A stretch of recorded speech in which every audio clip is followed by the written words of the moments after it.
Our next speaker is Emiliano Melgar Tizoc, who's an archaeologist, a professor and a researcher at the Museo del Templo Mayor in Mexico City.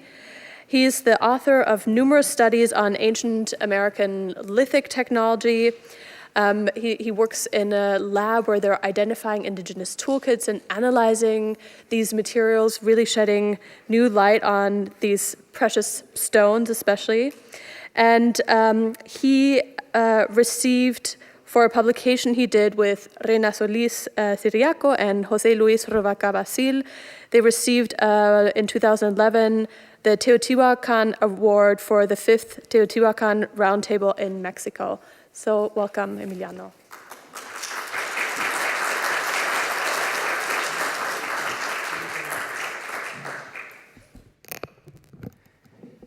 Bueno, buenas tardes a todos. Agradezco esta oportunidad, sobre todo a Kim y a Joan, de poder participar con un trabajo de los últimos años que hemos venido realizando sobre la joyería o la lapidaria en distintos sitios de Mesoamérica y regiones vecinas. Y que, bueno, en esta oportunidad vamos a ver algunos de los estudios que hemos hecho con materiales que están en la exposición de Golden Kingdoms, ¿no? Los objetos lapidarios forman parte de esos bienes de prestigio que las antiguas culturas mesoamericanas emplearon para, por un lado, enfatizar diferenciación social, poder, prestigio, riqueza, pero también por el otro, manifestar lo sagrado, lo precioso, lo divino de algunas de sus deidades, ¿no? Aquí, por ejemplo, tenemos imágenes de objetos hechos en distintas rocas metamórficas de color verde que representaban a distintas deidades o algunas máscaras funerarias, ¿no? También por el otro tenemos objetos en entierros y en tumbas que también forman parte de esta parafernalia que acompañaba a los muertos en el más allá. Pero bueno, ¿qué son los bienes de prestigio, no? Los bienes de prestigio, por un lado, implican que están elaborados en materiales preciosos, sagrados o divinos, que, por un lado, cuando cuentan con iconografía, están representando atributos, insignias o emblemas de poder, pero también por el otro, lo que están manifestándonos es lo precioso, lo valioso, lo exótico, lo raro y lo escaso de algunos de estos materiales. Y sobre todo, en muchas ocasiones, es la calidad excepcional de su manufactura y el tiempo invertido de trabajo, que ello le añade valor a estos materiales de por sí ya muy apreciados. Y bueno, algo que también vamos a abordar en la presentación del día de hoy es justamente la arqueología de la interacción, ¿no? Lo que nosotros queremos ver es, por un lado, cómo con los estudios de procedencia, manufactura, identificación mineralógica, de tecnología y de producción, podemos ver la interacción entre grupos contemporáneos y a veces la reutilización en grupos posteriores de reliquias, ¿no? O sea, aunque hay otras maneras de estudiar este tipo de interacciones, pues nosotros le vamos a dar prioridad debido a que son materiales lapidarios, a la parte de la procedencia y de la manufactura. También otro problema que tenemos con el estudio de los objetos, estos bienes de prestigio, es el abuso en la palabra de estilo para asignar filiación cultural a estos materiales, ¿no?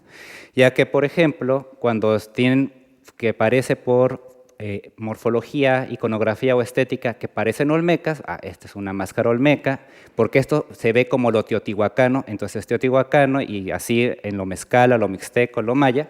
Y algo que no se toma en cuenta es lo que implica estarle asignando de esta manera tan superficial el atributo de filiación cultural, ya que si esto es olmeca significa que fue hecho en el formativo, en la costa del Golfo. Muchas veces esta pieza no está hecha en la costa del Golfo, está hecha por los grupos de Guerrero. Esta pieza está hecha en el clásico, esta es del posclásico temprano, esta puede ser del preclásico o del posclásico temprano, dependiendo a qué parte de lo mezcala queramos hacerlo.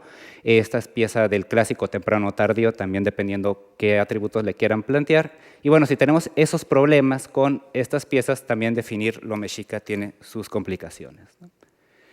Para nosotros, el estudio de estos materiales, por un lado, lleva a el estar obteniendo materiales, minerales, ¿no? Materiales pétreos directamente en las zonas de abastecimiento, es decir, los lugares de origen geológico de estos materiales, como pueden ser el travertino verde, el Iztac Chalchihuitl en las fuentes históricas, ¿no? Materiales calcáreos como son las calcitas de varios colores muy comunes en la Huasteca o las llamadas piedras verdes, ¿no? Jadeitas y serpentinas, que sobre todo, bueno, las jadeitas están en la zona del Motagua. Y para estos registros que hemos hecho durante más de 14 años por distintas partes de México, el sureste de los Estados Unidos y Guatemala, hemos hecho un registro lo más detallado posible con sistemas de información geográfica y el registro puntual en coordenadas georreferenciadas de las distintas muestras recolectadas por nosotros. Estos muestrarios de referencia los hemos contrastado contra muestrarios minerales, tanto de la Escuela de Minas de la Universidad de Guanajuato, como los laboratorios de geología de la ANCRIM y también de la ENA, y contamos también con manuales de identificación.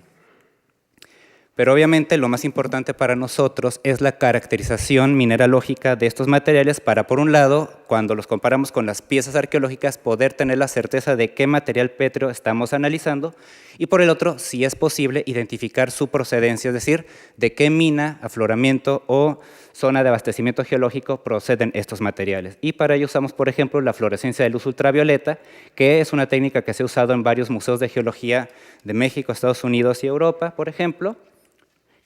También hemos usado la microsonda de rayos X, que con la irradiación de los electrones interactúan con los electrones de los materiales arqueológicos que estemos analizando o las muestras minerales y emiten una señal característica de cada elemento a partir del sodio, y con eso podemos saber cuáles elementos químicos componen la muestra en partes por mil.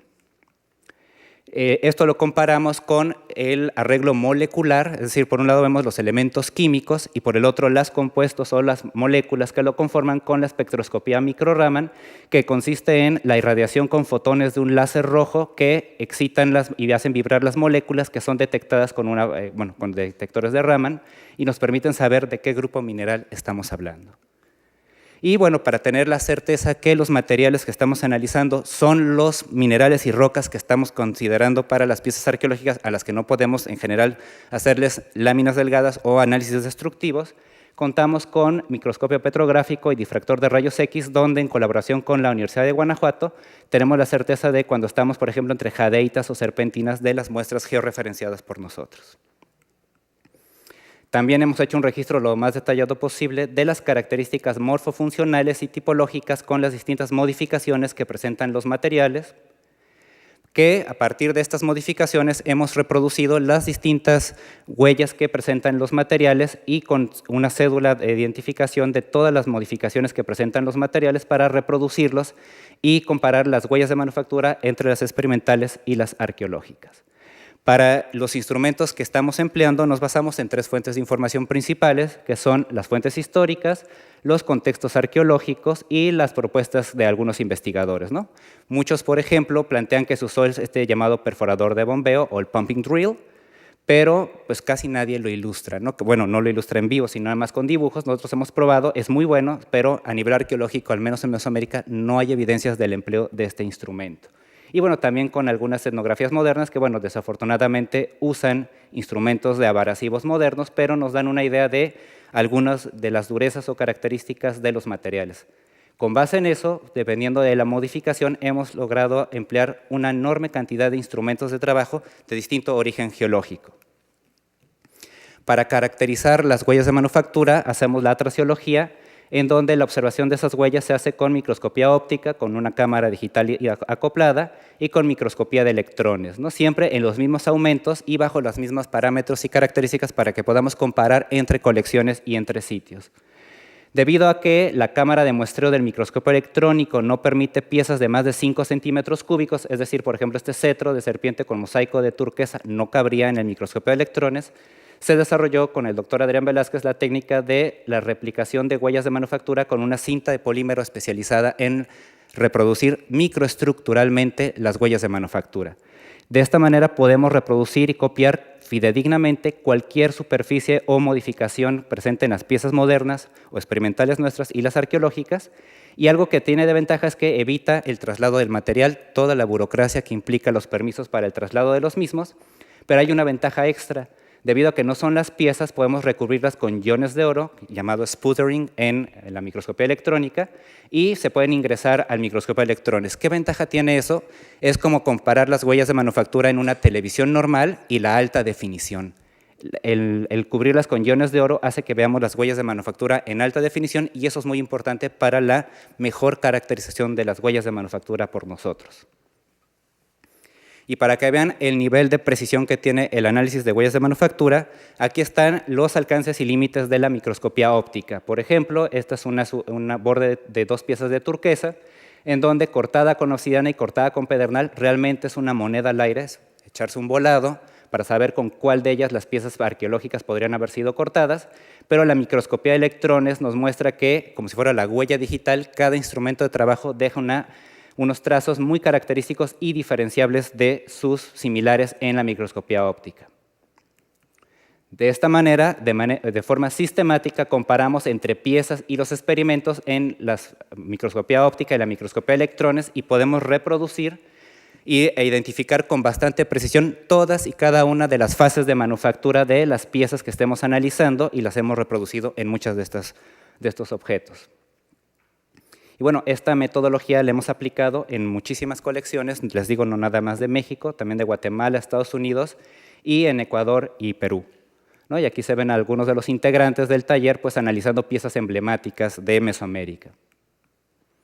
Y bueno, nada más para que se den una idea visualmente cuáles son varios de estos sitios que hemos podido estudiar, les digo, de Guatemala, varias partes de Mesoamérica, norte de México y el suroeste de los Estados Unidos, sobre todo porque la turquesa viene del noroeste de México, suroeste de los Estados Unidos.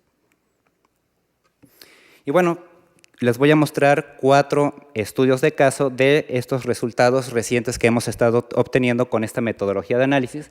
Una de ellas son los objetos de jade azul de estilo olmeca que se han encontrado en el Templo Mayor, ¿no? Aquí tenemos varios de estos objetos y que tenían una apariencia de un tono azul, azul grisáceo en la tabla de Munsell de rocas, ¿no? Que son grayish green, pale green, moderate blue green, y que esta apariencia de lustre vítreo estábamos identificándola con una muestra que tenemos del río Tambor en Motagua, que es justamente de jade azul, y que actualmente en la exposición que el día de hoy se inauguró en el Templo Mayor, del aniversario del museo y del proyecto, estamos mostrando en las vitrinas el hallazgo de este nuevo estilo y de este nuevo mineral en el Templo Mayor.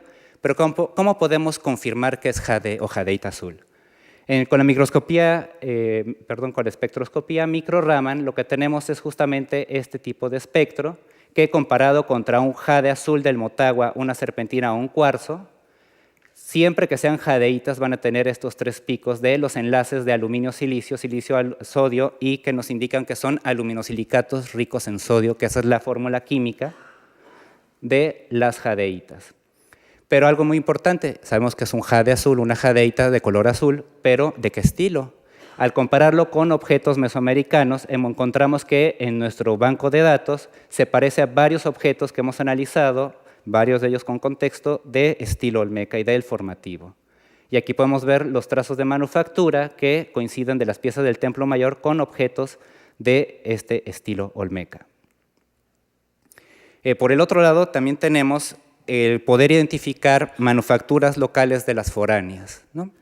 En este caso, estoy mostrándoles ejemplos de distintos objetos lapidarios que he podido estudiar de varios sectores de Teotihuacán, en donde tenemos, por ejemplo, entre los últimos, el de la llamada Mujer de la Sonrisa del Jade, que justamente tiene una incrustación de piedra verde que los análisis nos mostraron que era una mezcla de jadeita con serpentina, ¿no? Piezas del complejo palaciego de Xala, esta figurilla de mosaico con un tocado de orejeras y un collar que viene del entierro 6 de Pirámide de la Luna y de varios sectores del Tlailotlacan, Ostoyahualco y el altar del Quincunce.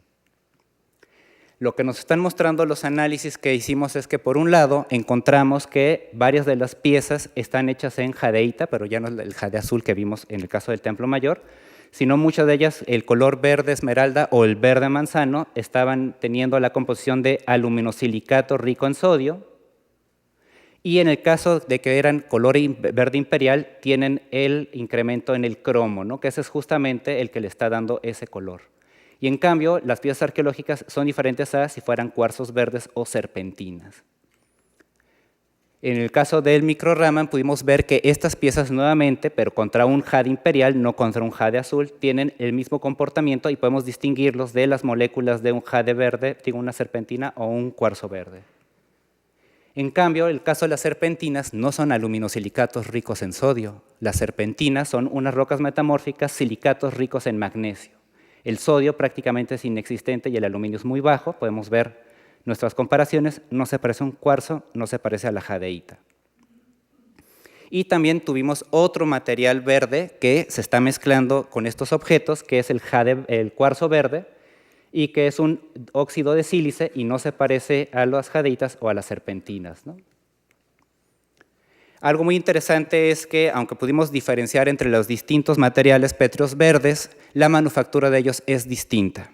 Por un lado, tenemos en un grupo los objetos de jadeíta y de cuarzo verde de estos sectores de Teotihuacán, que presentan estos lustres vítreos y que el microscopio de electrones nos indicó que estaban desgastados con caliza, pulidos con jadeíta, bruñidos con piel.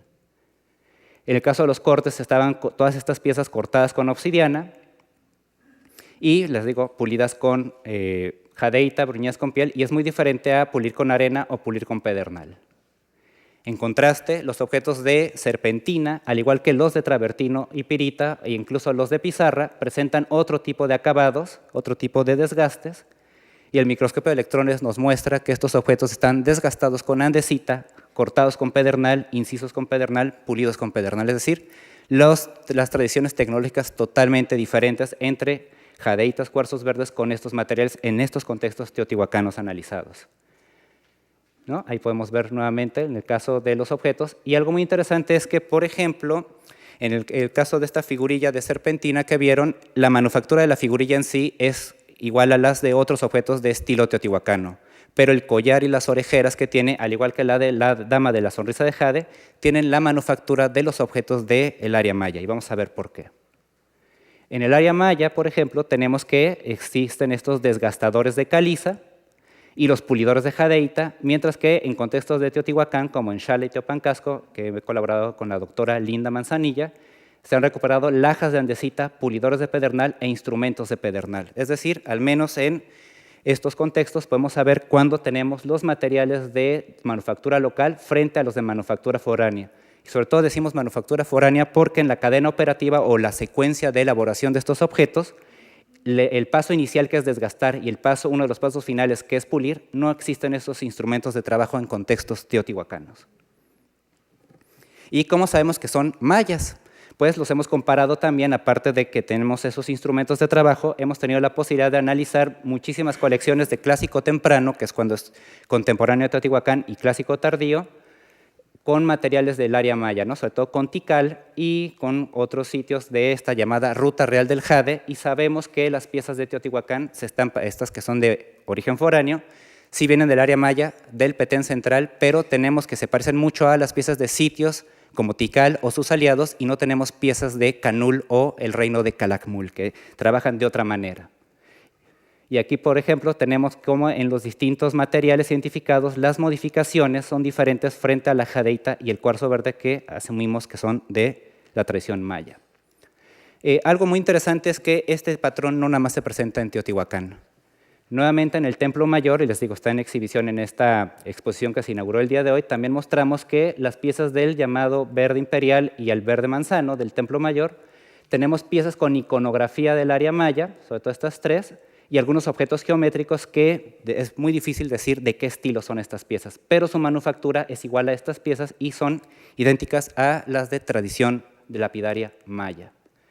Y además, con las técnicas de identificación mineralógica, en colaboración con el doctor Rubalcaba y su equipo, hace algunos años habíamos visto que eran verdaderas jadeitas, o bueno, aluminosilicatos ricos en sodio, y coincidían con muestras del Motagua. Nuevamente, a estas piezas le aplicamos estas otras técnicas de la espectroscopía micro-Raman y la microsonda de rayos X, y tenemos que nuevamente son idénticas, sobre todo las del verde imperial, a los aluminosilicatos ricos en sodio y con cromo. Y en el Raman nos muestra que estas piezas tienen justamente los tres tipos de enlaces moleculares de las jadeitas. Algo también muy interesante es que a nivel de un sitio podemos ver la identificación o las particularidades entre objetos que uno pensaría que deberían haber sido elaborados de forma idéntica y que no lo son, como es el caso de la Reina Roja, que parte de su ajuar está aquí en la exposición de Golden Kingdoms, y que la máscara ya de por sí llamaba la atención por estar elaborada en malaquita, ¿no? Que es un carbonato de cobre. Hace 2 años con la doctora Marta Cuevas tuve la posibilidad de analizar esta excepcional pieza, bueno, no nada más esta máscara, sino casi todo el ajuar funerario que está en el Museo de Sitio de Palenque, y pudimos analizar, y a pesar del deterioro de la máscara, había zonas que todavía conservaban un buen registro de las huellas de manufactura. De esta manera pudimos identificar, haciendo la reproducción de las distintas modificaciones y la comparación con los demás contextos funerarios de Palenque, como el Pacal, el Templo del Conde, el Papá de Pacal en el Templo Olvidado, la estructura 16, la 17, 18 y 19, que la manufactura de la Reina Roja es la única que no se parece al resto de los ajuares de jadeita y otras piedras verdes de Palenque. En el caso de la Reina Roja, lo que presenta son los desgastes de bandas de 10 micras, que son típicas de las areniscas y bruñidos con piel, mientras que Pacal y los demás entierros y ajuares funerarios de Palenque están presentando el desgaste con caliza pulido con jadeita bruñido con piel. En el caso de los cortes o las perforaciones, sí coincide en el resto de las modificaciones, pero nuevamente es la malaquita y su desgaste y acabado el que es diferente frente al resto de los ajuares funerarios. Y si lo comparamos no nada más con Palenque, sino ampliamos el espectro con distintos sitios del clásico tardío de contextos con ajuares funerarios de jadeitas y otras piedras verdes, podemos ver que en Palenque tenemos 2 maneras de elaborar las piezas, que sobre todo es por la Reina Roja, y no checa la Reina Roja con prácticamente ninguno de los otros sitios, pero algo muy interesante es que la manufactura que presenta la Reina Roja, sobre todo el atributo de desgastar con arenisca y bruñir con piel directamente, lo presentan contextos de sitios de las planicies de Tabasco. Y si recordamos que está hecha en malaquita, la propuesta es que la malaquita viene de Pichucalco y está justamente entre Chiapas y Tabasco en esa zona de las planicies costeras, y un estudio reciente al ADN de esta Reina Roja muestra que no es oriunda de Palenque, sino de las planicies de la costa del Golfo. Obviamente también con este tipo de estudios podemos detectar no nada más cuando tenemos minerales nuevos, reliquias nuevas, y la diferenciación entre contextos que pues, uno a priori pensaría que hubieran sido elaborados de la misma manera, sino también podemos ver las imitaciones o emulaciones, ¿no? Y en este caso tenemos, por ejemplo, la comparación entre los llamados penates, que son estas figurillas antropomorfas que en posición de cuclillas, que representan, en el caso de la Mixteca, personajes con ojos cerrados que son muertos y se les considera ancestros, pero en la Mixteca, en sitios tanto de la Mixteca Alta, los valles centrales de época posclásica, son piezas perforadas y son pequeñas, hechas en jadeita, calcedonia, verde, travertino, cuarzo, y las del Templo Mayor, que no son estas dos que sí tienen las huellas de manufactura mixtecas. El resto, que son 56 que he podido estudiar, están hechas en la misma materia prima, en el mármol jaspeado, que pareciera haber sido en las fuentes el Mixtecatetl, que es una piedra ajaguareada, que es veteada, y es con la combinación de un mármol con serpentina. Estas pequeñas vetas les hicimos análisis y son vetas de serpentina. Eso es prácticamente raro en la Mixteca y además no están perforadas, y algo muy importante es las dimensiones, ¿no?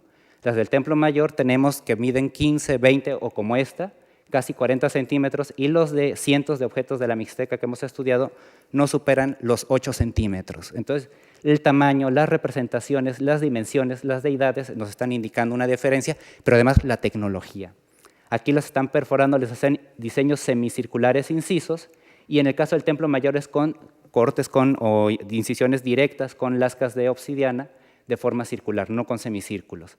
Lo mismo hemos detectado con un par de máscaras teotihuacanas que no coinciden con ninguna de las que hemos podido estudiar de Teotihuacán, ni con la lapidaria teotihuacana, y también en el caso de contextos que no hemos estudiado de máscaras de Teotihuacán, pero ha tenido la doctora Yuli Gazola acceso, ella plantea que están perforadas y están trabajadas con abrasivos. Estas dos máscaras, una de ellas dos de Templo Mayor, la otra es la que está en Golden Kingdoms, aquí, no tienen las huellas de manufactura de la lapidaria teotihuacana y más bien coinciden con estos penates, que les decimos tenochcas, y con objetos mezcala de enormes dimensiones que tampoco hay en la región mezcala.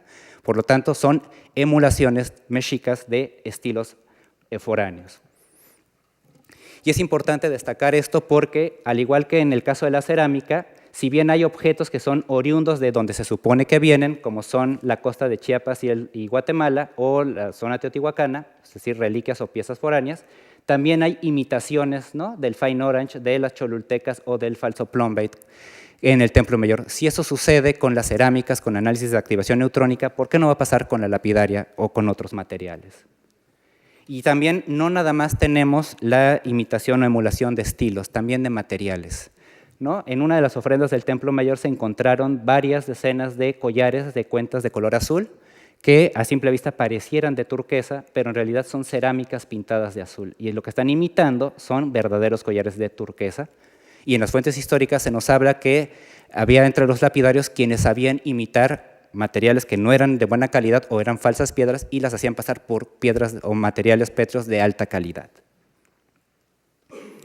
Y bueno, para ya entrar en la parte final, ¿qué pasa entonces con estos materiales azules, ¿no? Entonces voy a mostrarles por un lado lo que sucede en el Templo Mayor y después qué sucede en Mesoamérica en general. En este caso tenemos varios de los objetos del Templo Mayor que representan más de 50,000 piezas si consideramos cada tesela como una de ellas, y que nuevamente con la fluorescencia de luz ultravioleta, comparada con yacimientos de turquesas de distintas zonas, sabemos que tenemos mezclas de yacimientos en los materiales, y con otras técnicas, nuevamente en este caso en colaboración con el doctor Rubalcaba, que fue parte de mi tesis doctoral, hicimos los análisis a varios de los objetos de Templo Mayor y podemos saber cuando son amazonitas, que es un feldespato de potasio, no es turquesa, una turquesa que es un fosfoaluminato de cobre, o una crisocola que es un carbonato de cobre.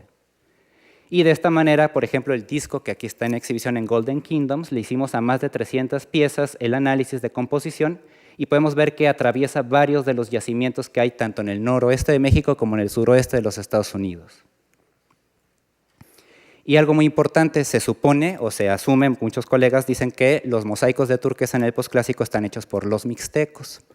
Pues, por ejemplo, bajo la luz ultravioleta, los mosaicos mixtecos son muy uniformes en su yacimiento. En el caso del Templo Mayor hay una enorme variedad de gama cromática, por lo tanto, al menos en cuestión de abastecimiento es diferente, ¿no? Lo mismo sucede con la reflectografía en infrarrojo, que tenemos una variedad de materiales, ¿no? Que a veces no se parecen tanto a los de la zona mixteca. Y algo muy importante es cuando empezamos a ver el armado de los personajes.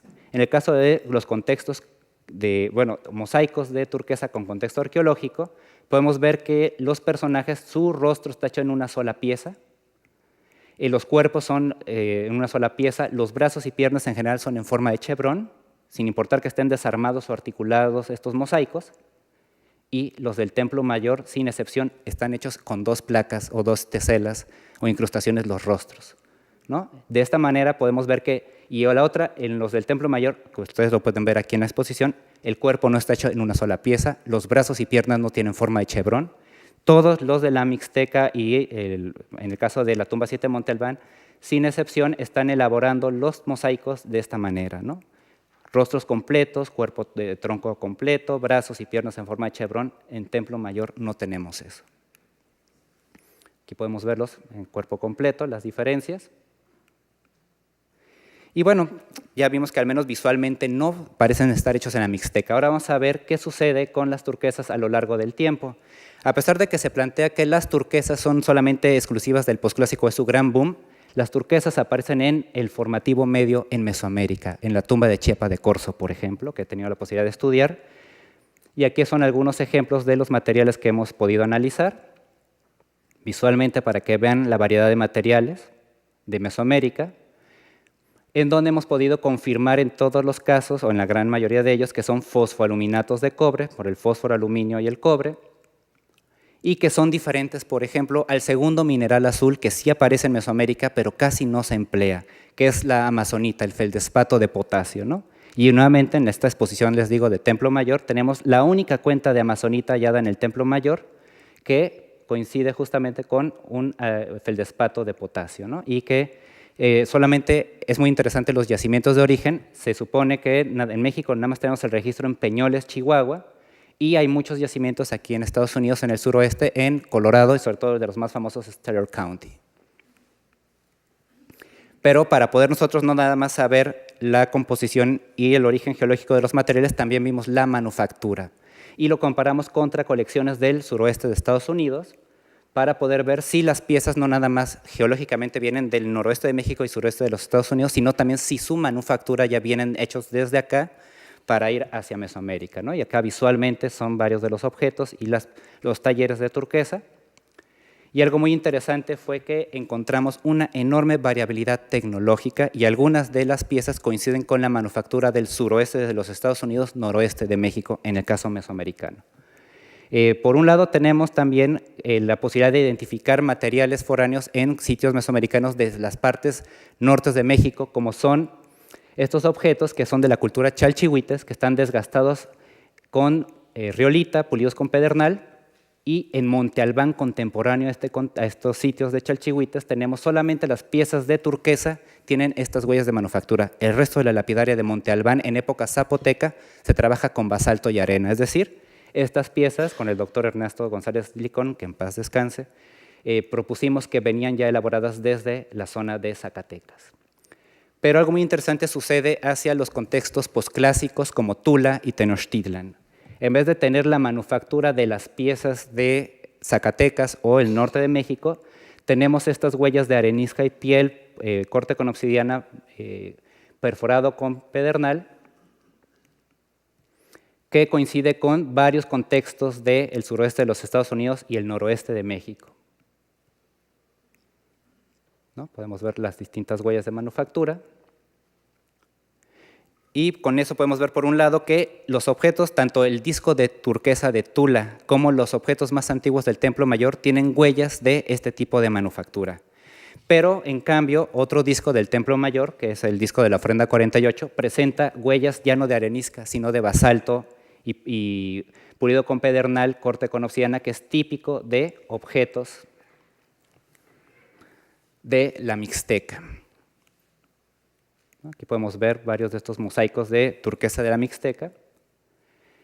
Y tenemos el resto de objetos que ustedes vieron, el disco que está aquí en exhibición, las narigueras de turquesa, otro tipo de cetros, de las etapas, sobre todo ya imperiales tardías del Templo Mayor, no presentan ni huellas de arenisca ni las huellas mixtecas, presentan unas huellas muy características que no presentan ninguna otra colección lapidaria del centro de México, que es desgastar con basalto, cortar con obsidiana y con un pulidor muy, muy fino que lo presentan no nada más los objetos de turquesa, sino también otras insignias de estilo imperial Tenochca que están hechas en travertino, en obsidiana y en concha, ¿no?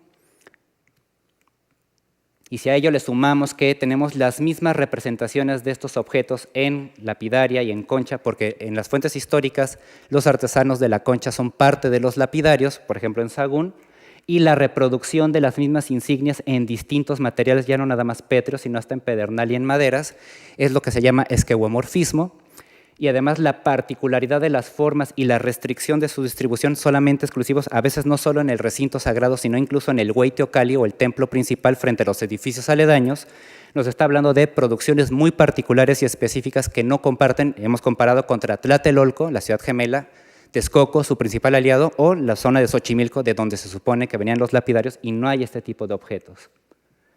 Y bueno, comparando las huellas de manufactura, como les decía, hay una enorme variabilidad en Mesoamérica y tenemos sobre todo muchas piezas, sobre todo las más antiguas, que presentan las huellas típicas del noroeste de México, suroeste de los Estados Unidos, que contrasta contra las colecciones de esta región, que son mucho más uniformes tecnológicamente y solo hay algunas pequeñas diferencias. Por ejemplo, si estamos estudiando Chaco Canyon, una característica muy importante es que usan madera petrificada del Petrified Forest en Arizona.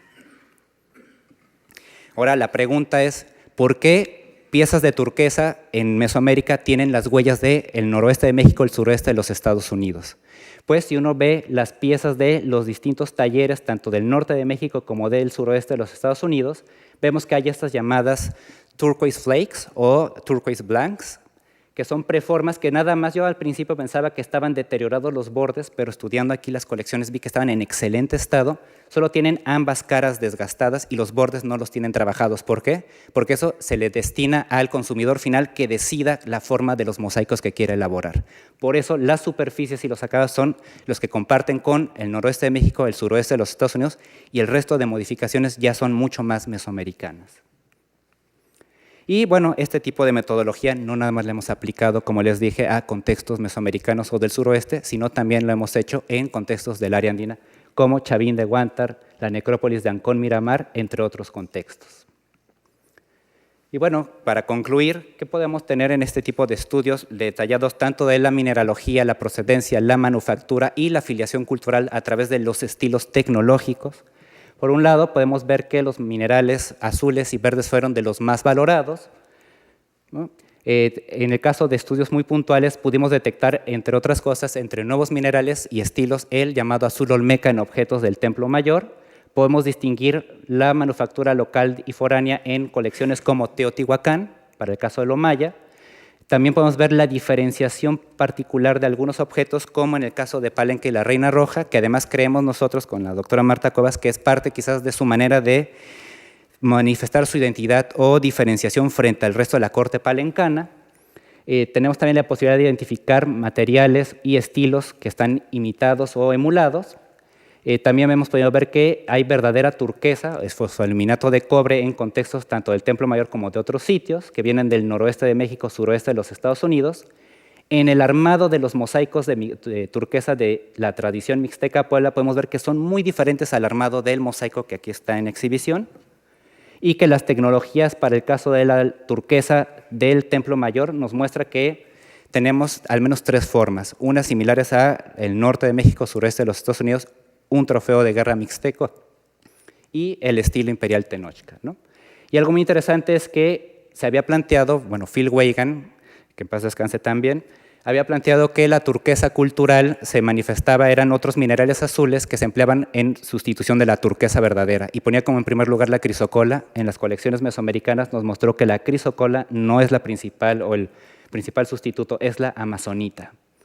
Y este tipo de estudios detallados pues, nos permiten abordar de una nueva manera y complejizan la distribución, circulación y trayectorias que presentan los materiales entre regiones y épocas en Mesoamérica y regiones vecinas. Bueno, este estudio no hubiera sido posible sin la participación de muchísimas personas. Muchísimas gracias.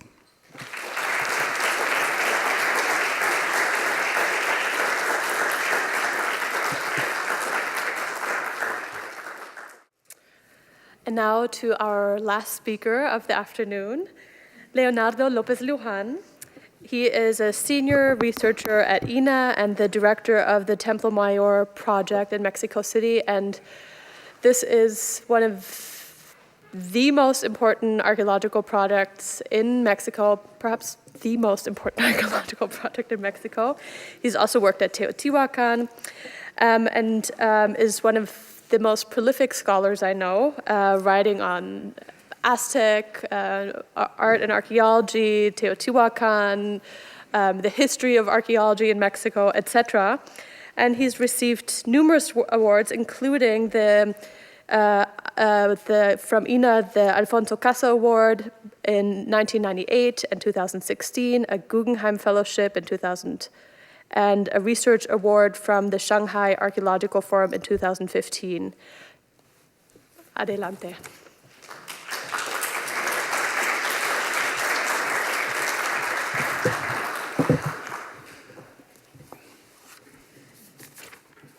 What a great honor to be back at the Getty.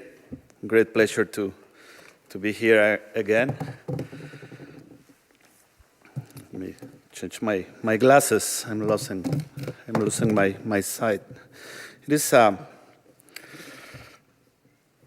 great pleasure. I would like to express my deepest gratitude to my very good friends Kim Richter and Joan Pillsbury for inviting me to this exciting symposium and to be part of this magnificent exhibition. I am grateful also to the Getty Center for supporting my trip and my stay in Los Angeles, and thanks to Jennifer de la Fuente for all her support.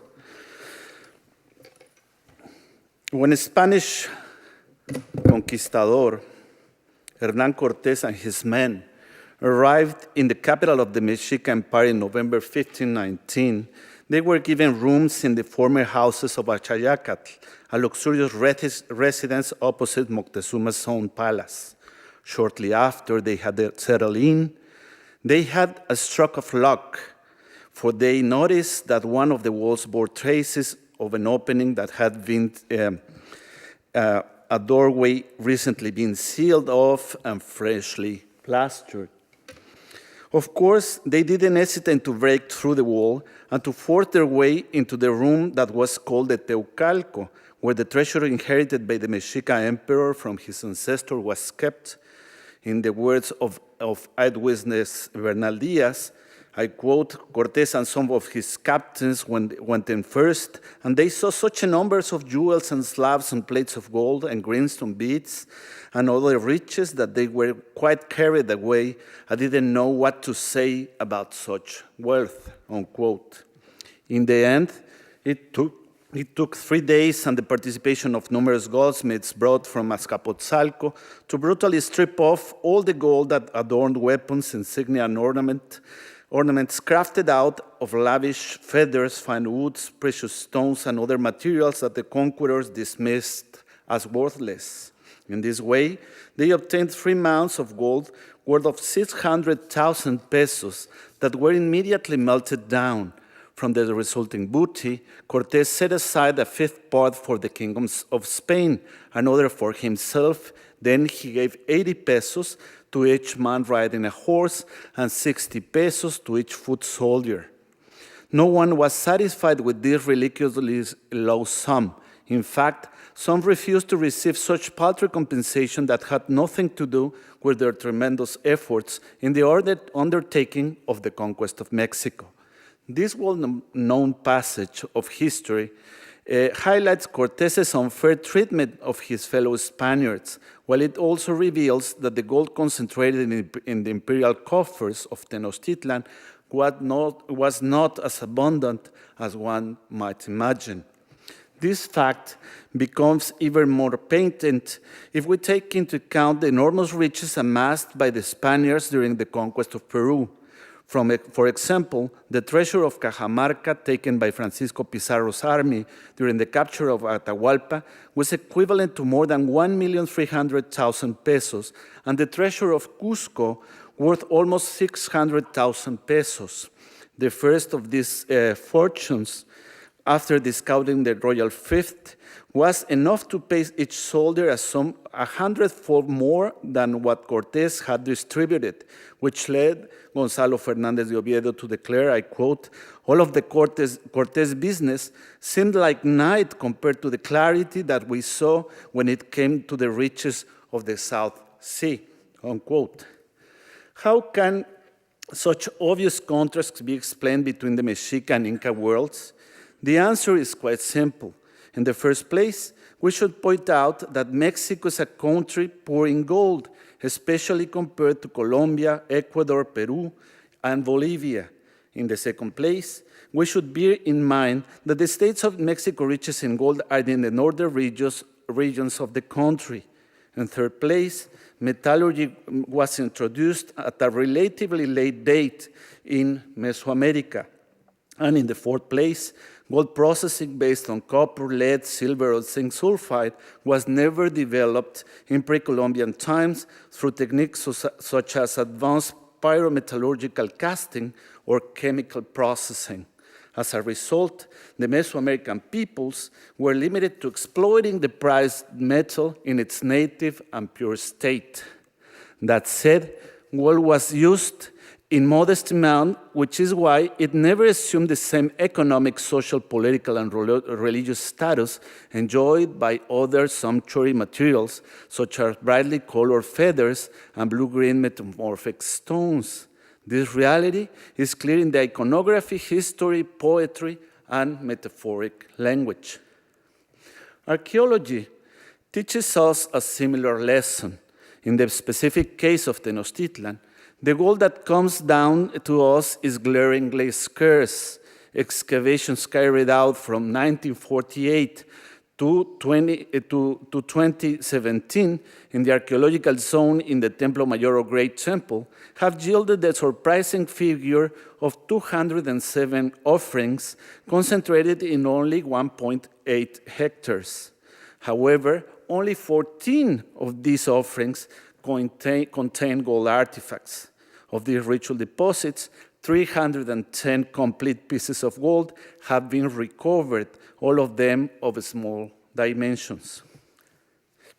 These figures are insignificant in relation to the tens of thousands of greenstone, obsidian, flint, and copper artifacts found in the same area.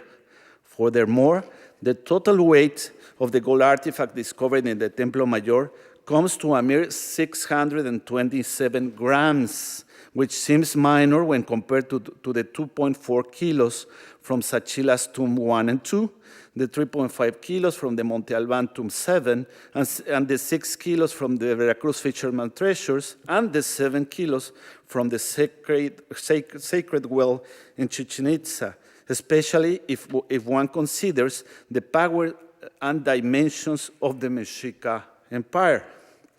This presentation focuses specifically on analyzing the collections of gold artifacts recovered by the Templo Mayor project.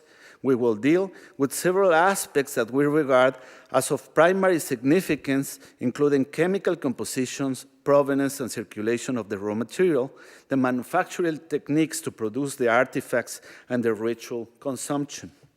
We will start out by saying that much of what is known about the role of gold in Mexica civilization comes from codices and historical documents written in the 16th century.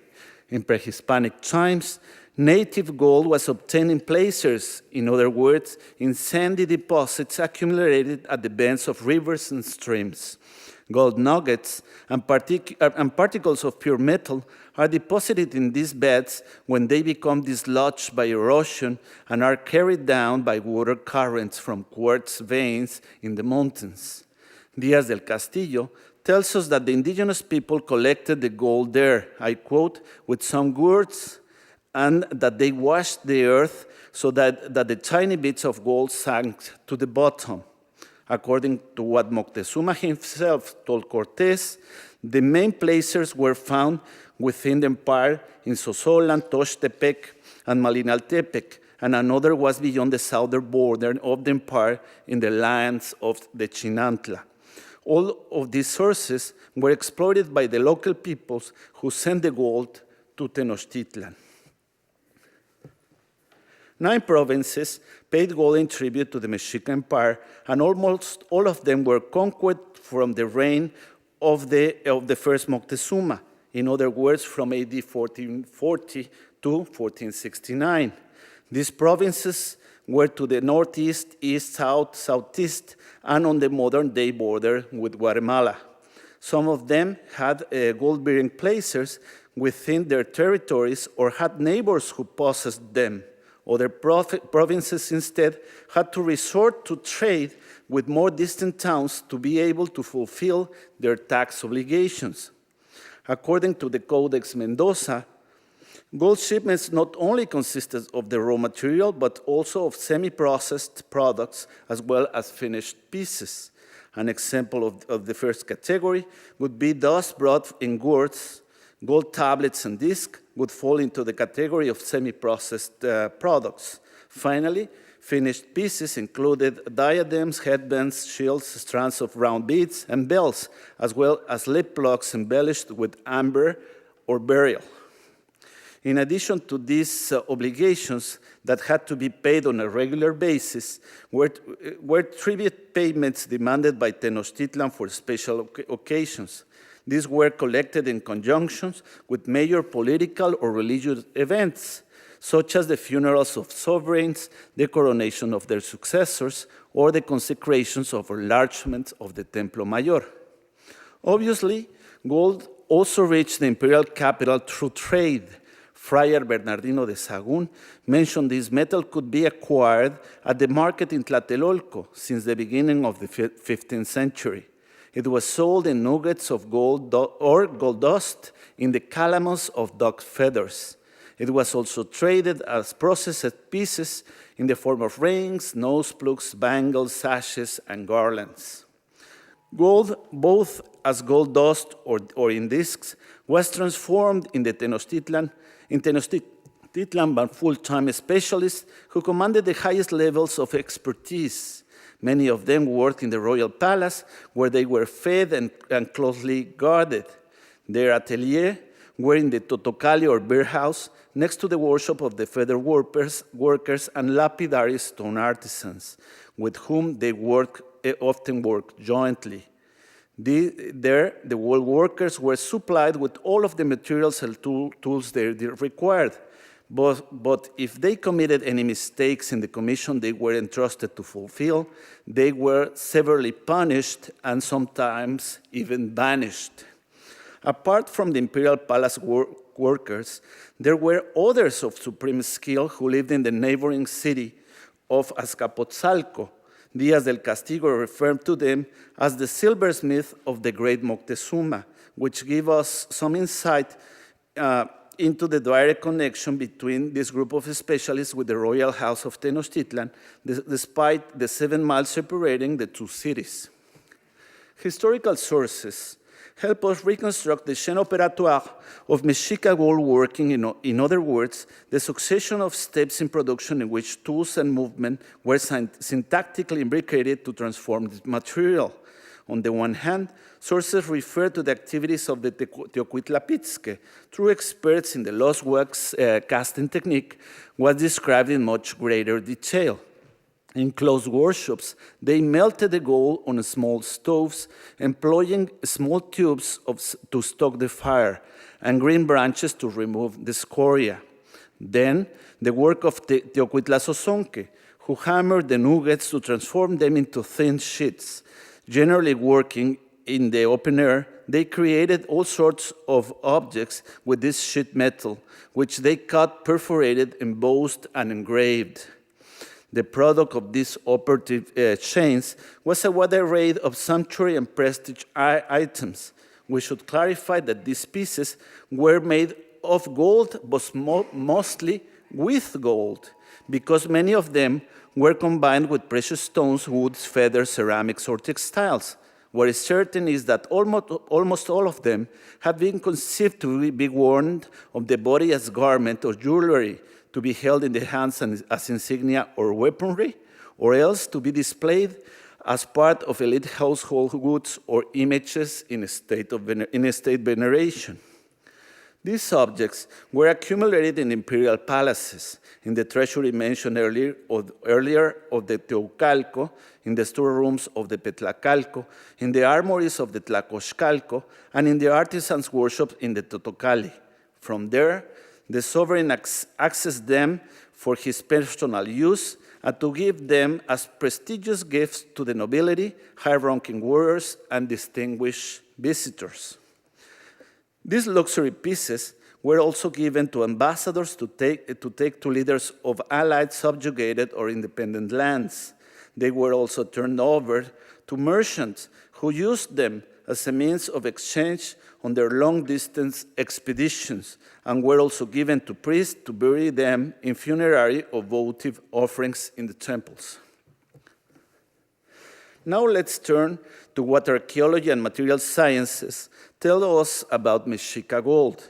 Everyone knows that with the Spaniards' arrival in Tenochtitlan, the vast majority of gold objects in circulation ended up in crucibles. Only a minute number of pieces of high aesthetic quality have survived, and today they may be found in museums in Europe and the US. But above all, those artifacts that had been buried earlier by the Mexicas in their sacred precinct are what have survived. These are precisely the materials that we have been able to recover during the course of the last 40 years.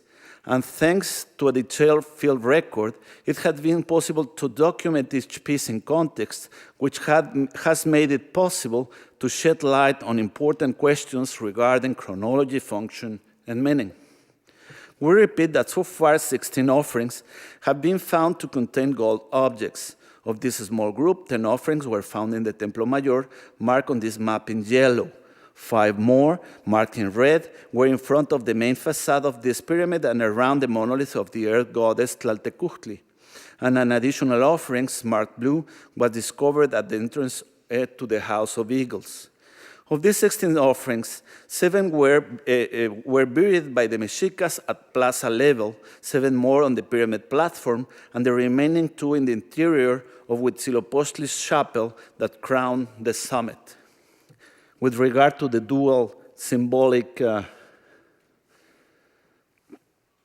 configuration of the Templo Mayor, it is significant that the great majority of the offerings, 14 in total, were especially located in the southern half of the building, dedicated to the veneration of Huitzilopochtli, the solar god, and related to the dry season, when there is a golden landscape in central Mexico. Chronologically speaking, 2 offerings were located in phase 2, dated between 1375 and 1427. 6 more correspond to phase 4B and date back to the period from 1469 to 1481. And the remaining 8 are from phase 6, which is to say they come from the period from 1486 to 1502. This distribution constitutes well-documented evidence of a ritual practice that lasted at least 100 years. With respect to the type of artifact buried, we can classify the 310 complete pieces into 2 major technological groups, following the taxonomy suggested by Sagun's own informants. We have, on the one hand, pieces cast in the lost works technique. Our collection has 80 complete pieces. In this image, we can see a fastener in addition to a beautiful round bead decorated with false filigree. Much more abundance are round bells, which can be either simple or composite in shape. Similarly, some are pierce-shaped, either simple or adorned with spirals, also rendered in false filigree. We conclude our enumeration with this exceptional olive-shaped bell that represent the glyph for movement. Now this one is on display. The second major technological group is that of artifacts crafted by hammering. 72 are spheres and round ceramic beads that were covered with an extremely thin layer of gold leaf. Also assigned to this group are 156 pieces made of sheet gold. Some pieces were cut and perforated, such as this plain long strip, or like these small disc-shaped pendants with holes centrally or distally positioned. Other pieces are in the shape of bifurcated tongue or of the well-known military insignia made of eagle feathers. We should also mention the headdress in the shape of the double volute characteristic of Huitzilopochtli, and the round nose plug worn by several lunar and fertility deities. Other pieces from this same group were also embossed, such as this tiny hollow hemisphere and this disc-shaped applique for an ear spool, which should also allude to the representation of the glyph belonging to a star eye and the element from the round pleated headdress of the gods of death. Some pieces are the insignia of a Hecatl, the wind god, such as this long bone and this pendant in the shape of a cut shell. Others evoke the extremely numerous pulque gods, including the headdress element that we see on the left and the U-shaped lunar nose plug on the right. This is also on display. 1 year ago, our group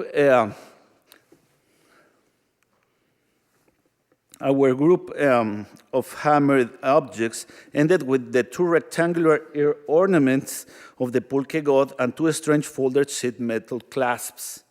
Fortunately, in the last months, we have discovered 2 new offerings at the foot of the Templo Mayor, containing 13 types of hammered objects never recorded before. You can see here the ear and nose ornaments of the moon and the stars who fought against the solar god, as well as an annular pectoral and a shield with a spear thrower and a banner that symbolizes the sacred war. We have 4 other types that are symbolically related to the ideas of death and sacrifice, as this human heart, hand, mandible, and crossed bones. Finally, we will include 4 more insignia, 2 different kinds of scepter, a feather bracelet, and a head of the earth monster.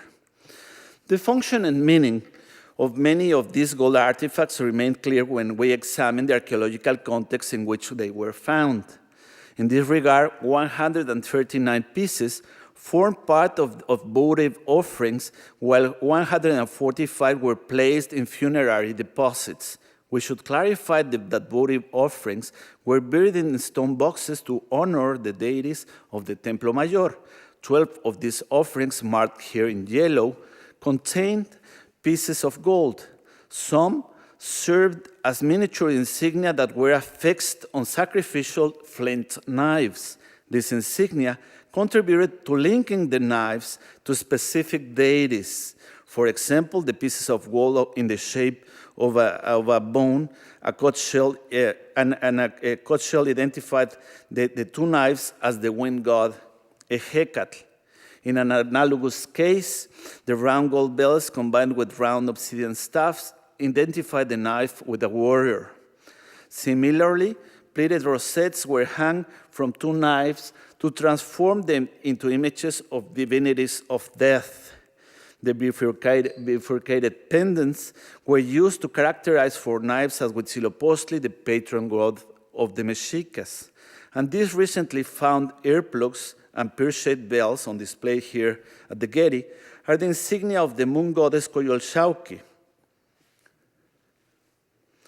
As we saw earlier, some pieces of gold are miniature representations of insignia characteristics of pulque gods. In offering 125, these pieces were placed over a spider monkey's skin. In the same offering, the priest put strands of pear-shaped bells on the feet of an elderly wolf and on those of a golden eagle. This is an offering box we discovered 3 months ago, and we're still digging this deposit. It contained a skeleton of a young Mexican wolf. In front of this animal, we found a group of 23 objects made of gold, mostly related to war, sacrifice, and death. On the other hand, funerary deposits were buried together with the cremated bone remains of dignitaries inside cavities excavated on their floors. 6 funerary offerings had been discovered to date, of which 4 included gold artifacts. Some of these pieces are elements of the personal accoutrements and finery of the deceased, while others are jewelry offered during funeral rites. What predominate are pear and olive-shaped bells, hollow hemispheres, and these shaped pendants that might have been sewn onto cut-out garments that were found in context. Most of these offerings exhibit deformation resulting from long exposure to fire, which means that they were cast into funerary pyres that reached temperatures about 1600 degrees Fahrenheit. A crucial aspect of our collection relates to the provenance of the pieces. Since the mid-1970s, systematic studies have been undertaken of the chemical composition of several collections of Mesoamerican archaeological materials that have emphasized their relative content in percentages of gold, silver, and copper. This has made it possible to generate ternary equilibrium diagrams that reveal clear compositional differences between Mixtec gold from the central valleys of Oaxaca, Zapotec gold from the Sierra de Juarez, Veracruz gold from the fisherman's treasure, gold recovered from the sacred well in Chichen Itza, and Mexica artifacts found in Mexico City. In this way, it had been possible to define what we might call geographical zones of gold usage. Given this situation, we decided to analyze with Professor Rubalcaba Tunam the ternary composition of all of the complete pieces and a large part of the fragments in our collection. We used X-ray fluorescence, a reliable, high-sensitive, multi-elemental technique that is also non-destructive, non-invasive, and very fast. First, let's analyze 3 ternary graphs where we have divided the information by building. Here we can see the graphs corresponding to artifacts from the Templo Mayor. It is a fairly heterogeneous group in which significant oscillation can be observed in the percentages of gold, silver, and copper. This may be explained by the fact that these 8 deposits differ in date and because some are votive and others are funerary. Things change significantly in the second graph, showing offering V.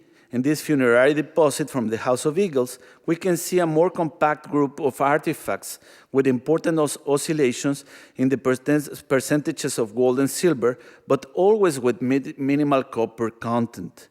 Even more compact is the group of artifacts from the offerings associated with the monolith of Tlaltecuhtli. Apart from the minimal copper content, what stands out is lesser oscillation in the percentages of gold and silver.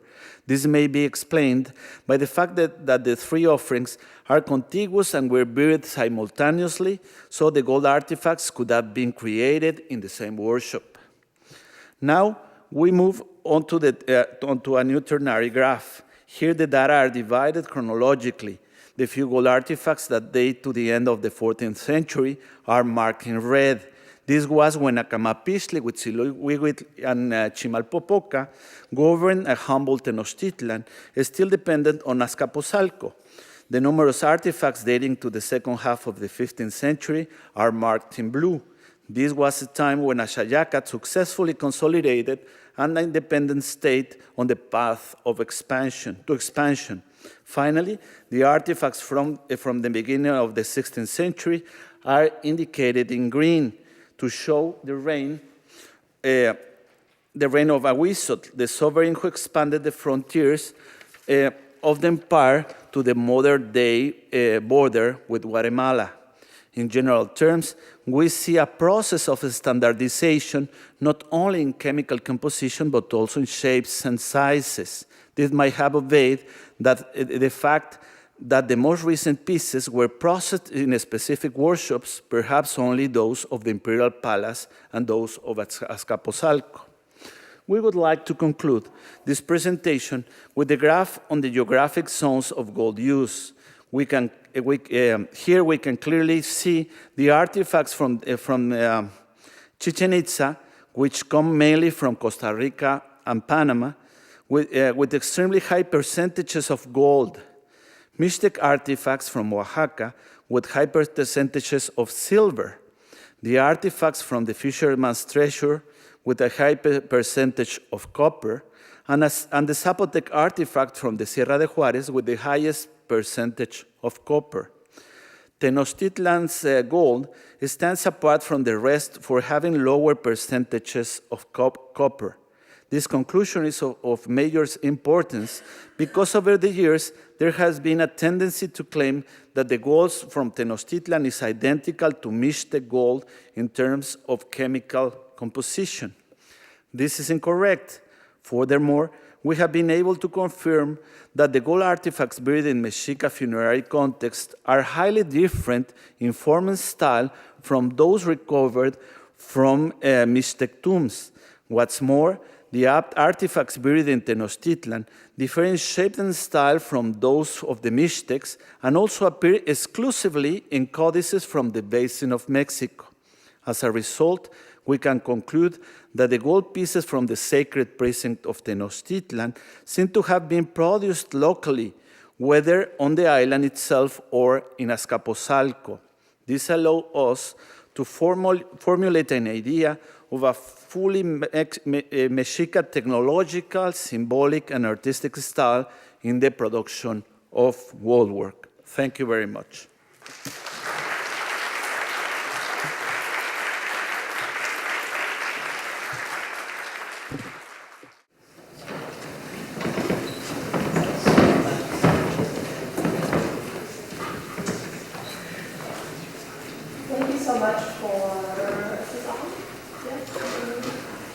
Thank you so much for all your wonderful presentations, and again, thank you for your help in organizing this exhibition and your wonderful contributions to our catalog. So, as Joanne mentioned, one of the main topics of our exhibition is these connections between the Americas, and you all touched on this to some degree. But I wondered if you could elaborate a little bit more how much our knowledge of these connections between the Americas has changed thanks to new technologies especially material sciences and studies of and analysis of different materials. Not just that we now know the connections between these various cultures in the Americas, but also we have a better sense of the type of dynamism that changed over time in the Americas and how that has changed our understanding of pre-Columbian cultures.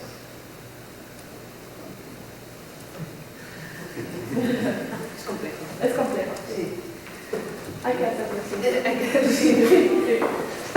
Bueno, en relación a eso, en relación a este tema, yo trabajo en específico en Panamá, es una zona geográfica intermedia entre la área mesoamericana y argentina.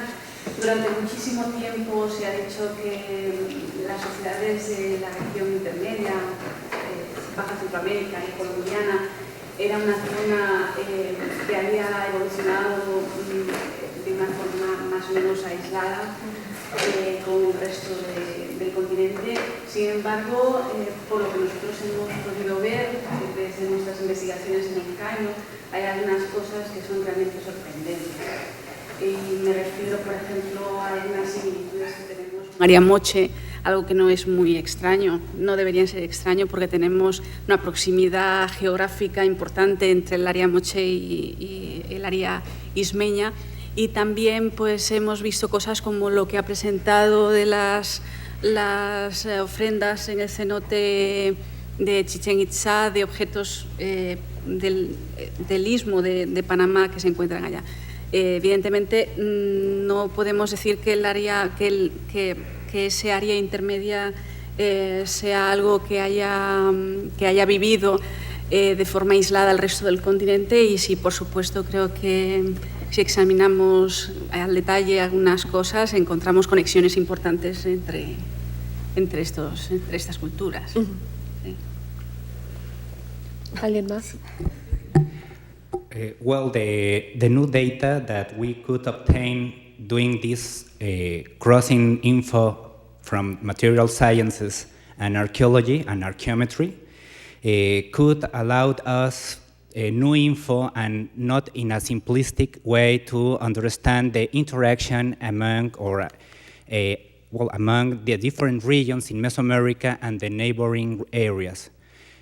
For me, it's interesting that also we could identify with great accuracy relics, imitations or emulation of styles, and also we could distinguish with clear manufacturing traces local material culture from foreign objects. No, for me, that's one of the main advantages, that with these studies we could distinguish not only on jewelry, on shell, or like Leonardo and Rubalcaba on gold objects, we could distinguish and characterize better the Mesoamerican styles, not only by shape, iconography, or aesthetics, because we need also to take in account the raw materials, the techniques, and also the secrets of these artisans. We could unleash them. Sí, con las técnicas arqueométricas, para poder comparar entre diferentes piedras verdes, ha sido muy útil para poder diferenciar también el significado que se le podía otorgar o el valor que podía tener en una misma ofrenda los diferentes materiales o las diferentes figuras de color verde. Recuerdo, por ejemplo, la ofrenda 4 de la Venta, en la cual es como una pequeña representación donde hay una serie de personajes que están realizando una procesión o un ritual en el cual podemos saber la dirección que tienen los diferentes individuos que están parados junto a unas estelas de piedra. Las estelas son albita, son un jade blanco, que son piezas antiguas y recuperadas. En cambio, las figuras tienen valores distintos. Los personajes principales son de jade del Motagua, y en cambio las figuras secundarias son de serpentina, que nos hablan también de que las figuras principales estaban hechas de piedras que venían de lejos y en cambio las figuras secundarias estaban hechas con serpentinas que podían obtenerse muy cerca de la venta. Así, utilizando distintos materiales de tonos verdes, podían hacer una diferencia entre los personajes que estaban participando en un mismo ritual. Well, in the most recent years, we have been working together with Professor José Luis Rubalcaba, who's a very distinguished chemist working at the Institute of Physics at UNAM, the National University in Mexico City. And fortunately, he has been traveling all around Mexico in order to analyze with this tool, with Sandra and another technologies, mainly by fluorescence. He has been taking samples from all the collections known today of Mesoamerican gold. And in this way, we can begin to envision now the different areas of production. In the future, we need still to locate, which is very difficult, to locate the sources of native gold, to travel around all the country in order to bring samples to UNAM and to define the characteristics of these raw materials. But little by little, we can define at least this tradition. The main problem, as I told you, is that our collections are very humble, I would say, compared to what we see this morning, these outstanding collections from Colombia, Ecuador, Bolivia, and obviously Peru. And we haven't worked in my country these collections because they are really poor. And little by little, well, we're still recovering objects. As I told you, we discovered this beautiful stone box containing the skeleton of a young, very young, by the way, Mexican wolf. And over this skeleton, there were these shiny, beautiful objects made of sheet gold. And unfortunately, I was published my typology 2 months before. So when I was so proud of my own publication, and suddenly we discovered all these new types that changed everything. But well, that it happens that way in archaeology, and I hope that in the future we're still digging at the foot of the main pyramid in Mexico City. I hope that we will do more finds of this nature. Thanks. As Joanne made the point earlier today, in Mesoamerica, we also don't always have cultures that had writing, and so not only is archaeology really a window into our understanding of these ancient societies, but I think also material sciences have really transformed our understanding for very early cultures like the Olmec that you mentioned, but then also for our understanding of the Mexica objects and also of Central America. So, and in terms of the context of our exhibitions, this also shows that what we're doing or what they're doing for pre-Columbian America is not so different than what we're doing here at the Getty, for example, with making art concrete. So looking at the artistic practices, whether it's for ancient cultures or modern and contemporary cultures. The other thing that I want to touch on that both Emiliano and Laura sort of touched on is this idea of connoisseurship that both ancient artists had, but also probably their patrons. The way they select the materials, and even though there are imitations or other options, but this clear preference for jade, even though other materials were available, or in the case of the Red Queen, clearly making sort of a case for using malachite. So these very clear choices in materials that look very similar. Maybe you can touch on that a little bit more, the two of you or all of you. No solamente las piedras verdes tienen tonalidades distintas, simplemente al tacto son diferentes. Es algo que no hemos tratado el día de hoy, pero los materiales de lujo también tienen que ver con otros sentidos que son más difíciles de expresar. El olor, aún no hablamos del olor, pero seguramente tenía debía de tener un papel importante el chocolate o el copal o las resinas aromáticas. Pero en cuanto a las piedras verdes, también el tacto era muy importante. Y la selección de los materiales, aunque tiene este valor simbólico, quizás también tiene que ver con este sentido del tacto. Uno es más caliente que el otro. The temperature, sí. La temperatura de la piedra al contacto, por ejemplo, con el cuerpo es muy diferente. Esto seguramente favorecía también la predilección de un material sobre el otro. Y obviamente la escasez de los materiales, el buscar siempre aquellos materiales más selectos también aumentaba el valor. Y algo que es muy importante es el tiempo invertido en el trabajo de los materiales. El jade es un material sumamente duro, lo puede atestiguar, después nos puede contar un poco Emiliano el trabajo que cuesta cambiar la superficie rugosa de una piedra a una superficie pulida. Entonces, creo que la inversión del tiempo y la selección de los materiales tenía que tener detrás un conocimiento muy específico de lo que se quería crear. Creo que por ejemplo, en los artículos de plumas también tenía que ver con el movimiento y con el uso de plumas largas para poder generar mayor movimiento, o plumas más rígidas que permitían crear bases para los penachos.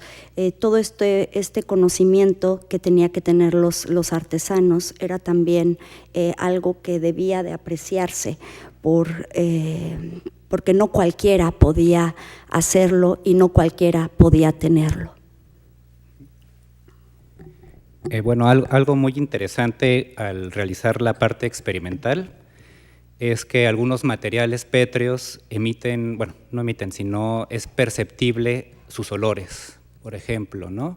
La obsidiana, porque hemos hecho experimentación para joyería en obsidiana, la obsidiana es de los materiales pétreos más apestosos que se pueden encontrar y quizás parte de ello tiene que ver con el simbolismo de la obsidiana con el inframundo, ¿no? En cambio el pedernal es casi de un olor inerte, no huele prácticamente a nada. Y un poco hablando de esta preferencia cultural por determinadas materias primas, algo muy interesante es que a pesar de que a veces se maneja como homónimos los minerales, bueno, las piedras verdes y las azules y su simbolismo, se dice que incluso los antiguos nahuas o los mesoamericanos no distinguen azul del verde, quizás en términos abstractos de lingüística no, pero en términos de simbolismo sí.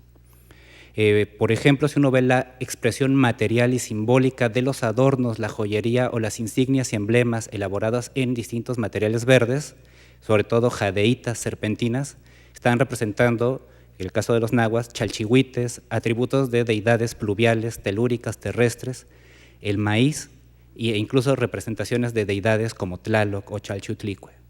En cambio, la turquesa no se asocia con el agua, ni con la fertilidad, ni tiene nada que ver con elementos de lluvia. La turquesa está representando emblemas de poder, de linaje, el corazón del fuego, el atado de años, el sol, ¿no? Y algo que yo planteo en mi tesis doctoral puede que ver con la parte geológica que tiene de trasfondo el simbolismo de ambos materiales. Los materiales verdes, sobre todo las jadeitas, más que las serpentinas, se dan en general en el mundo en zonas de aguas exuberantes, de valles muy tropicales o de bosques de niebla. Las turquesas, salvo una sola excepción en Arizona, que es en una zona boscosa, son en zonas semidesérticas a desérticas. Por lo tanto, las piedras verdes están en entornos geológicos acuáticos y húmedos, y las turquesas, fosfoluminatos de cobre, se dan en zonas semidesérticas a desérticas totales. Y por algo se maneja que las piedras verdes vienen de la zona sur, mientras que en las fuentes se nos dice que, salvo por tributo, eso conozco, las piedras de turquesa, la verdadera turquesa, la Teoxihuitl, viene del norte, traída por los teochichimecas. This is very interesting. No, for example, you talk about that during the morning, about this dual pattern, no, this binary pattern of symbolism in raw materials.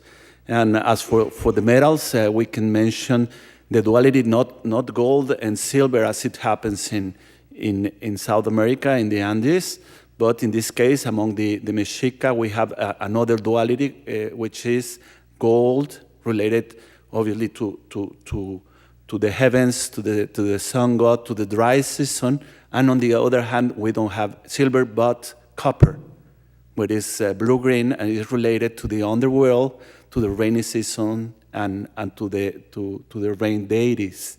So that's very important. In some cases, it is not so clear. For example, in the case of turquoise, we have turquoise objects on the southern side of the pyramid related to the sun god, which are these objects are related to the starry sky and to the idea of power and royalty.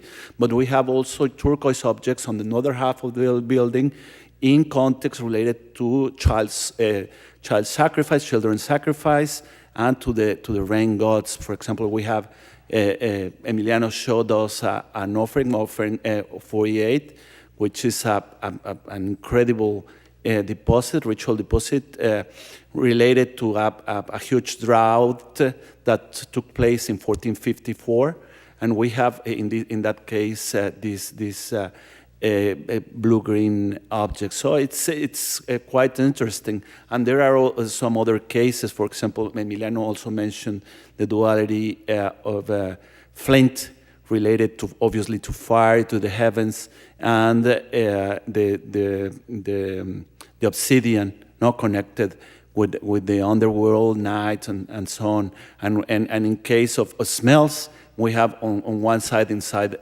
offerings, we have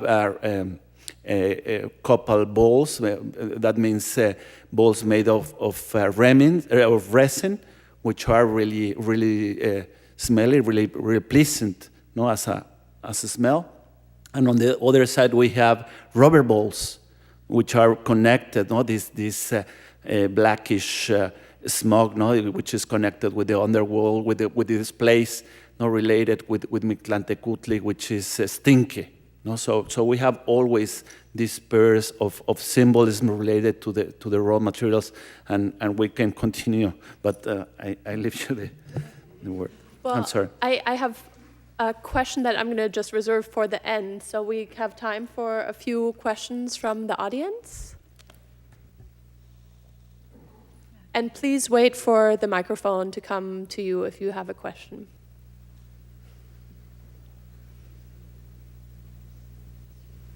There's one. Here. Julia. So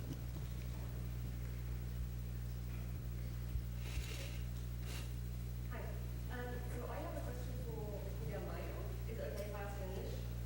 So you told us a lot about the different burial customs between El Caño and Sitio Conte. And I wondered if you could tell us a little bit to the clear differences in the ways that they're buried people and the ways that society is organized. Can you tell us anything about differences in the objects that are associated between those two sites? Bueno, en relación a los objetos, estos son bastante similares. Nosotros tenemos algunas dudas. Sí. Como decía en la presentación, las dos sociedades pertenecen a una misma tradición. Y sí hemos hecho una comparativa en cuanto al tipo de objetos, incluso la iconografía entre los dos sitios, y estos son bastante similares. Ocurre que, bueno, tenemos ciertas dudas en cuanto a la manera en que se hicieron los registros de artefactos en Sitio Conte, porque efectivamente vemos que en el Caño tenemos ciertos depósitos, como estos rituales liminales de los que hablamos, que son posteriores al entierro, que no son registrados en Sitio Conte. conozco las colecciones, sé que, por ejemplo, la Universidad de Pensilvania tiene pectorales en miniatura y brazaletes en miniatura que inicialmente fueron registrados como fundas para dedos o pequeñas placas, que claro, visto después, visto los contextos en el Caño, entiendo que son objetos que representan estas ofrendas posliminares, estas ofrendas últimas que colocaban dentro de las fosas de las tumbas. Entonces, pues, resumiendo, sí son muy similares, la iconografía es exactamente idéntica, es el mismo tipo de artefactos, pero bueno, por lo que vemos parecieran dos sociedades diferentes. Y bueno, para mí es muy interesante porque, puesto en contexto regional, esto nos va a permitir a futuro el poder ahondar en la interpretación de lo que podría haber sido la relación entre estas sociedades como la de un contexto de rivalidad competitiva entre dos jefaturas. Y lo que pretendemos a futuro es poder crear un modelo teórico sobre el surgimiento de reinos y estados en las Américas a partir de la observación de las relaciones de dos jefaturas que se encuentran próximas en el espacio, ¿no? Y bueno, pero sí, culturalmente son la misma tradición arqueológica. Other questions?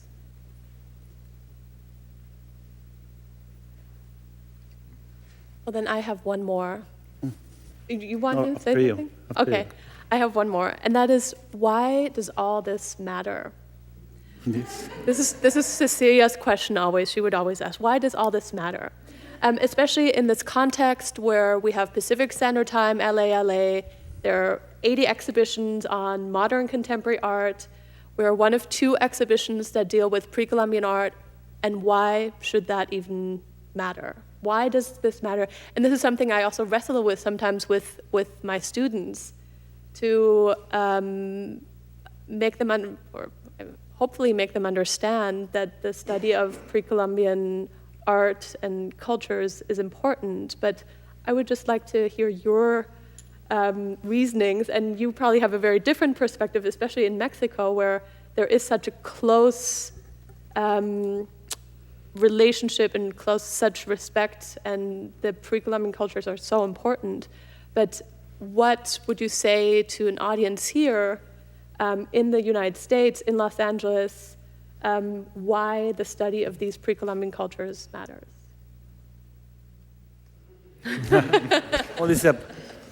Well, this is the question. This is the wood one, and it is really tough to have an original response without saying a cliche, you know. But I'm a mestizo, from Mexico City, and this is part of my culture, and part of my ancestors, as well as I suppose, produced these objects. So it is important to know our own past, and at the same to know the past in order to not to repeat the same mistakes. No, this is what is really important.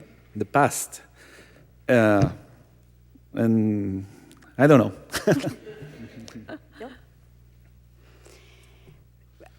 Para mí es una cuestión de entender cómo fueron transformadas las materias, qué se necesitó, qué tiempo se invirtió, qué cualidades tenían los materiales, qué herramientas tenían que ser utilizadas, cómo podía lograr transformarse una materia que a simple vista no tiene ningún valor óptico, por ejemplo, una materia que es totalmente quizás con unas cualidades que no son interesantes, como el hule, que puede ser una materia totalmente primero blanca, pero después se transforma por sí misma y cambia a un material negro, que además tiene la capacidad de rebotar y emular ciertos movimientos que no tiene otro material.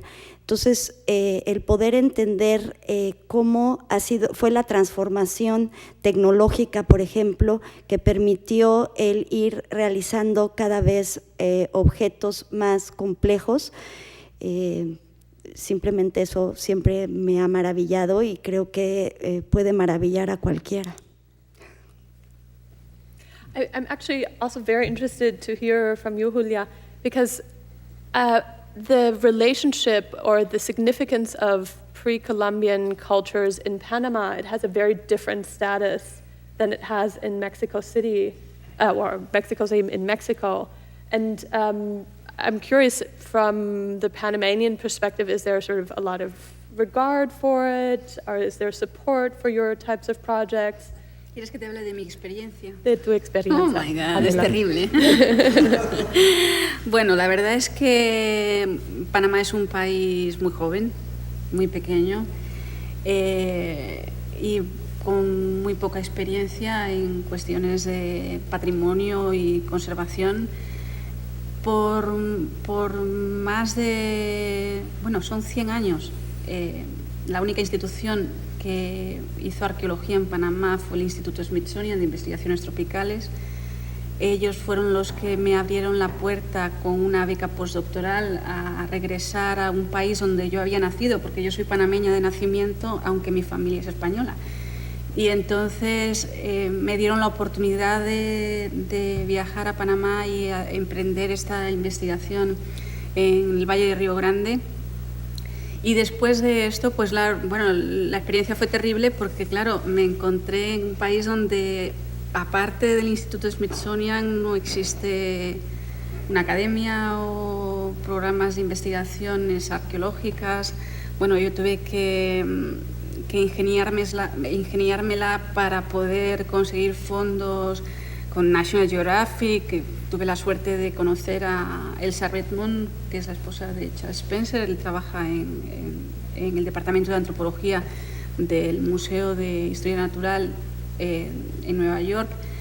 Y ella, siendo miembro de un comité, pues me animó, dijo, bueno, Julia, creo que lo que propones es maravilloso, creo que podría haber algo importante aquí, aplica a National Geographic. Entonces traté de buscar fondos con la Secretaría Nacional de Ciencia y Tecnología de Panamá, que no es una secretaría que financia investigaciones arqueológicas, pero como la arqueología últimamente se va mucho por la rama de la arqueometría y todo esto, pues traté de conseguir mis fondos por ahí. Y bueno, después de eso lo que tuve que hacer, a falta de apoyo institucional, fue crear una fundación, y ese Centro de Investigaciones Arqueológicas del Istmo, que es donde nos encerramos después de las excavaciones a hacer investigación. Uh-huh.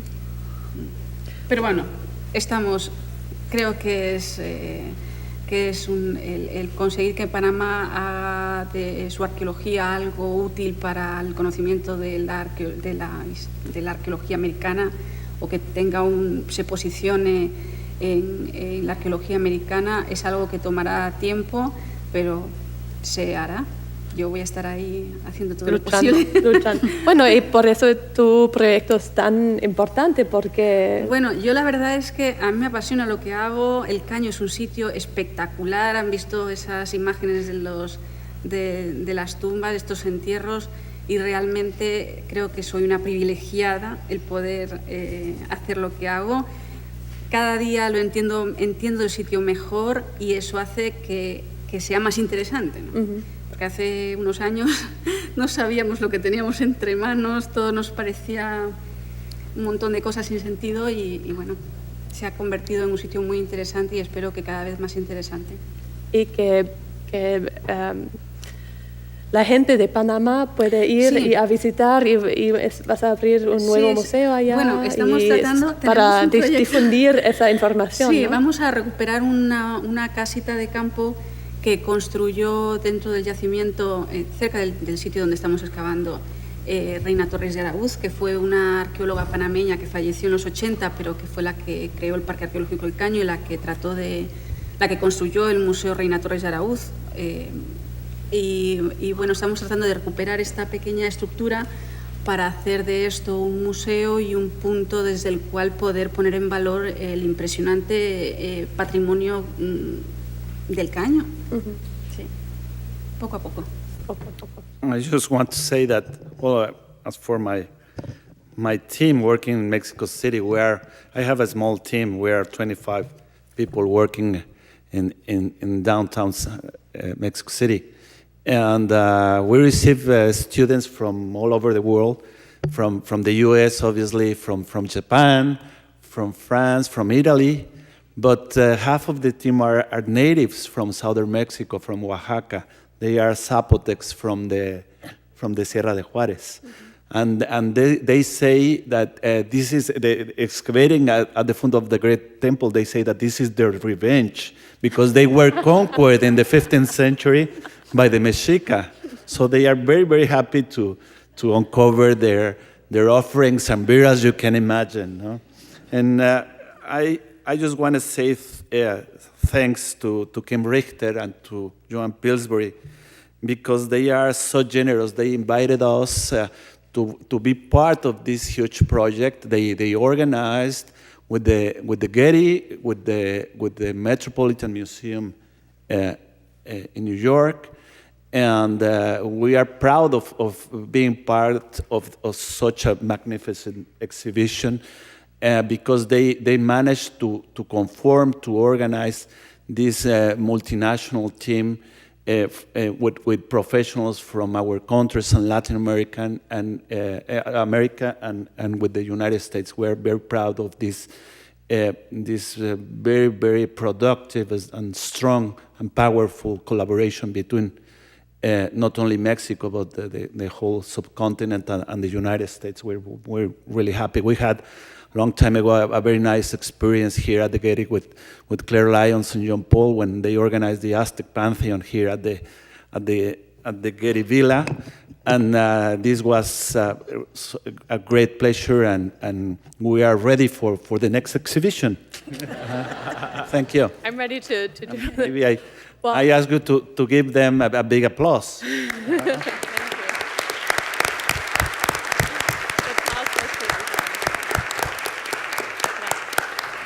Well, that was the perfect conclusion. I couldn't have said it any better.